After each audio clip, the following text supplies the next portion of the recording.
I'm Jordan. I've been a patient of Dr. Leonard's for about a year or so now. I came in due to an injury that I had with my sciatic nerve. Had seen a chiropractor prior to him, and that chiropractor did not do a very good job, made things worse. He's one of those patients that comes in. We were one of his first stops on the train in healthcare. It's oftentimes with back pain and neck pain, patients kind of end up going through a mill of providers before they ever actually figure out or diagnose what's actually going on with them. Got referred here by my girlfriend, and it's been such a positive experience. He was very careful with the process, made sure that when he noticed there was a major issue, he suggested getting an MRI. With Jordan, it was pretty easy to see right out the gate that he probably had some substantial disc pathology that was causing a lot of his symptoms. He worked a manual job that required him to be very active and on his feet and actually on his bike most of the day. And he came into our clinic because his leg was basically not working. He was losing control, losing motor function. He was losing sensation down into his leg, and he was having a lot of more progressive neurological things going on. It turned out this would have been something that any other doctor would have recommended surgery for, and he instead decided to go with the route of let's try to rehab this instead of let's go into surgery. So we addressed it. We basically did an exam on him to see what was going on, what we thought was going on.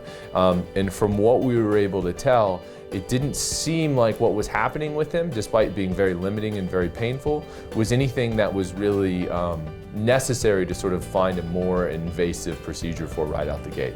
So we kind of offered him another option. We sent him out for an MRI.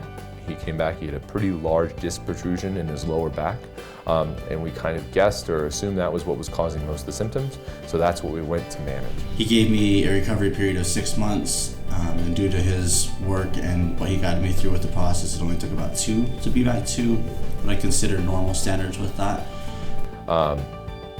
We ended up taking him through a course of treatment. I kind of prepared him for the long road, letting him know that this was something that can take a couple months to really get some positive results with. But if he's the type of patient that wants to put in more work at home, then we can massively reduce that timeline. And he did. Jordan put in all of the work he possibly could at home. He did all of the exercises.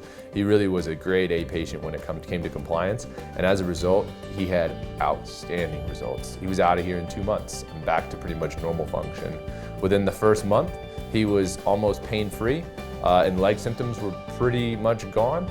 And he was able to manage some of the small flare-ups that happened through that second month largely on his own. Jordan is one of those patients where every once in a while he still works a pretty active lifestyle. So every 1 to 2 months he'll end up back in here for just a tweak or just some stiffness that'll come on as a result of the underlying condition.